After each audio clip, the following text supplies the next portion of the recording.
Welcome, listeners, to episode 14 of Snippit Sports Science Podcast. This is Jared Coleman-Starr, today with Chris Gaviglio. We've gone enough episodes now that we've gone back and looked at the responses to each of the episodes and tried to determine what's been of most interest to our listeners. And from now on, we're going to be trying to develop the podcast in response to how our listeners use the podcast. One of the things we found is that the audience seems to like hypoxic training and blood flow restriction training. So we're going to be focusing on those a little bit. We found an article that looks at both blood flow restriction training and hypoxia, called Hypoxia and Resistance Exercise, a comparison of localized and systemic methods. So this article was done by Scott et al. Through the University of Newcastle in Australia. It's a really nice collection of different studies put together looking at how the response is towards resistance exercise. Traditionally, we know with resistance exercise, we need loads of 60 to 80% of 1 RM. Literature states the advantage of BFR is that at low loads, as low as 20% of 1 RM, you can actually get improvements in strength and hypertrophy, obviously protocol specific. The advantage of this, as you realise, with high load lifting at 60 to 80% of 1 RM, is that high mechanical stresses, whereas in the BFR, it increases the metabolic stress within the body, and the response actually equals in the improvements in the strength and the hypertrophy. However, like any sort of technique, there are limitations to blood flow restriction training. The largest limitation is that the cuff is applied to the limb, and so we find most of the effects are limited to the limb that is being occluded. An idea that some have had is that we can apply systemic hypoxia to the athlete rather than the localized hypoxia blood flow restriction training, and we'll be able to get more systemic effects in the athletes. So I think it's really fair to compare the two. So you have a localized using a tourniquet or a cuff, and also systemic using a chamber. Obviously, the reality of it is that some athletes just don't have access to chambers, but I think it's really fair to compare the two together to actually see truly which one comes out on top. So initially, when we just look at resistance exercise with BFR, there's lots of ways that we can do it. As you can see, lots of information on the internet using tourniquets, inflatable cuffs, elastic knee wraps.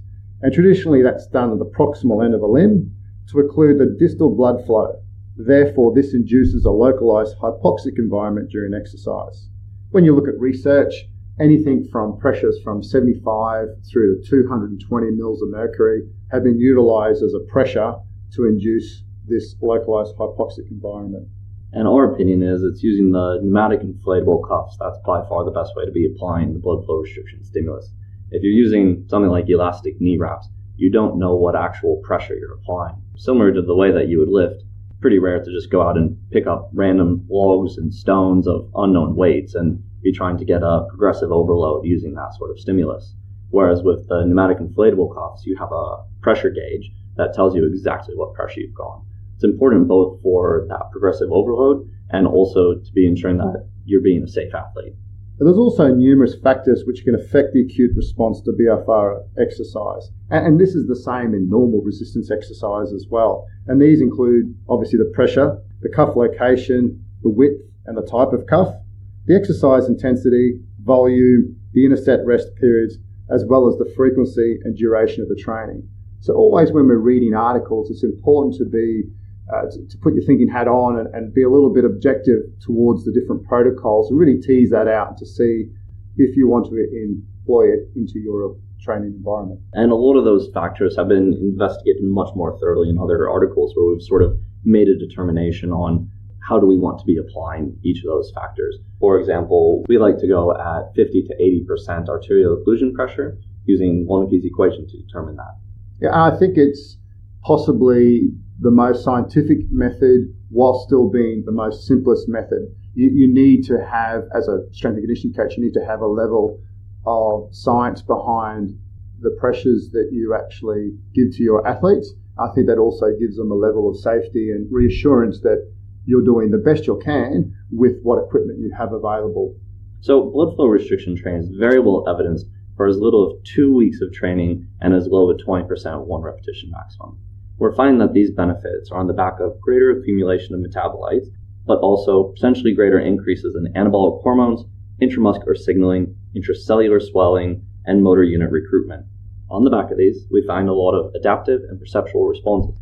Can you tell us a little bit about the morphological adaptations? One of the main areas here is just the increase in muscle cross-sectional area following BFR training. So, for example, there's some studies that 16 weeks of low-intensity elbow flexion training at twice per week. So that's actually easy to do, just 2 sessions. So BFR elicited greater increases in muscle cross-sectional area in older women than low-intensity training alone. So just here already that although we tend to look at papers aimed more towards elite athletes, BFR is actually fantastic in the older populations as well. And that's actually quite important to highlight. Right. And a really interesting thing with older populations is that those sarcopenic responses are usually degradation of type 2 fibers, whereas the type 1 fibers are usually largely retained. And one thing that we found in other studies with blood flow restriction training is that blood flow restriction training can actually increase type 1 size. So some of those cross-sectional area increases could be due to the type 1 fiber development as well as the type 2 fiber development. Yeah, definitely. And as we know, we need intensity in training to actually elicit those type 2 fiber recruitment patterns. And in aging populations, you just can't get that because they're older athletes or just older population. So it's quite a nice mechanism to do that. And look, other studies as well has looked at BFR has resulted in greater hypertrophy than in control groups in track and field athletes, American football players.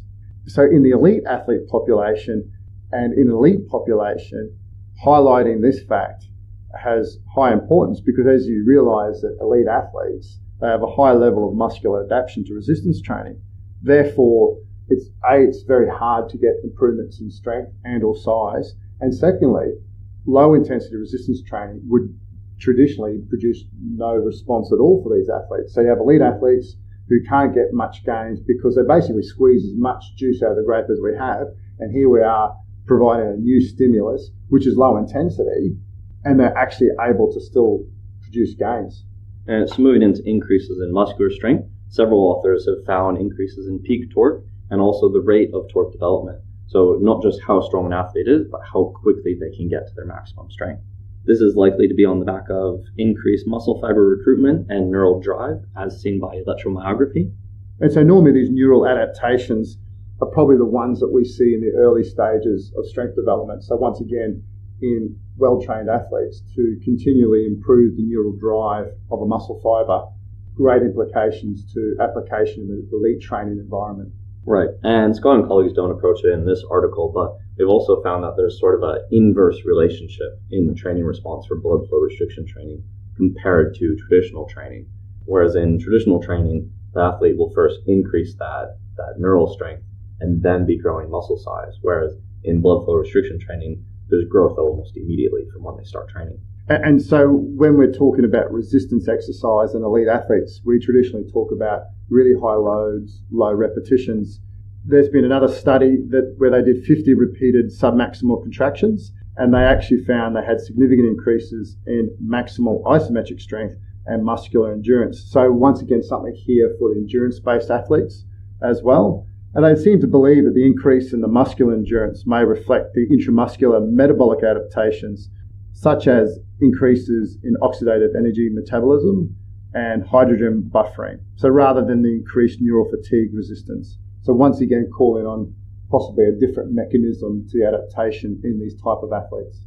Moving into perceptual responses, our two big ones here are the rating of perceived exertion, how hard the athlete feels they're working, and just perceived pain. So typically, the RP, rating perceived exertion, is pretty much similar to exercise without BFR. It doesn't really make you feel more exerted, whereas there can be increased perceived pain, although there can be similar or greater perceived pain.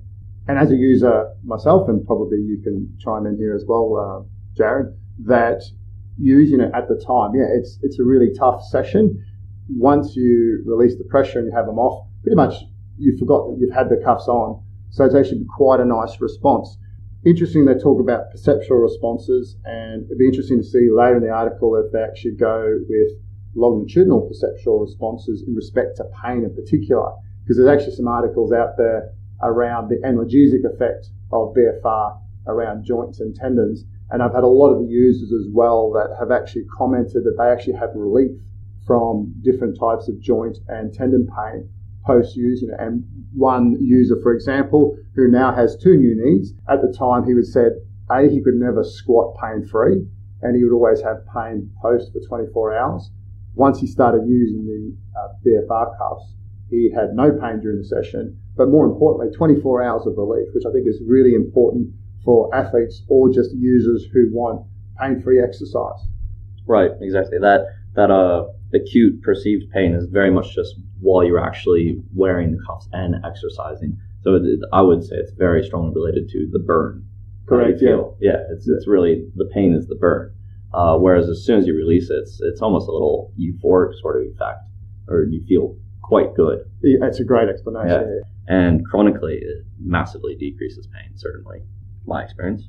So here we've just given a nice basic overview around adaptations, the increases in muscular strength, and perhaps the perceptual responses or what you feel whilst using the cuff. So it gives you that real solid fundamental understanding of what occlusion training or BFR training can do for you. All right, that's all for part one of our coverage for the review article Hypoxia and Resistance Exercise, a comparison of localized and systemic methods. This part has looked at the adaptive and perceptual responses to BFR training. This will be a 5-part segment on the review article. Next week, in part 2, we will look at the potential mechanisms of BFR for hypertrophy and strength. In part 3, we will summarize the current understanding of physiological responses and look at practical applications and limitations of blood flow restriction training. In part 4, we will introduce intermittent hypoxic resistance training and then conclude in part 5 with the comparison between blood flow restriction training and intermittent hypoxic resistance training. Thank you. Please visit our website at snippitscience.com. That's SNIPPIT science.com, and follow us on Twitter at Snippit Science.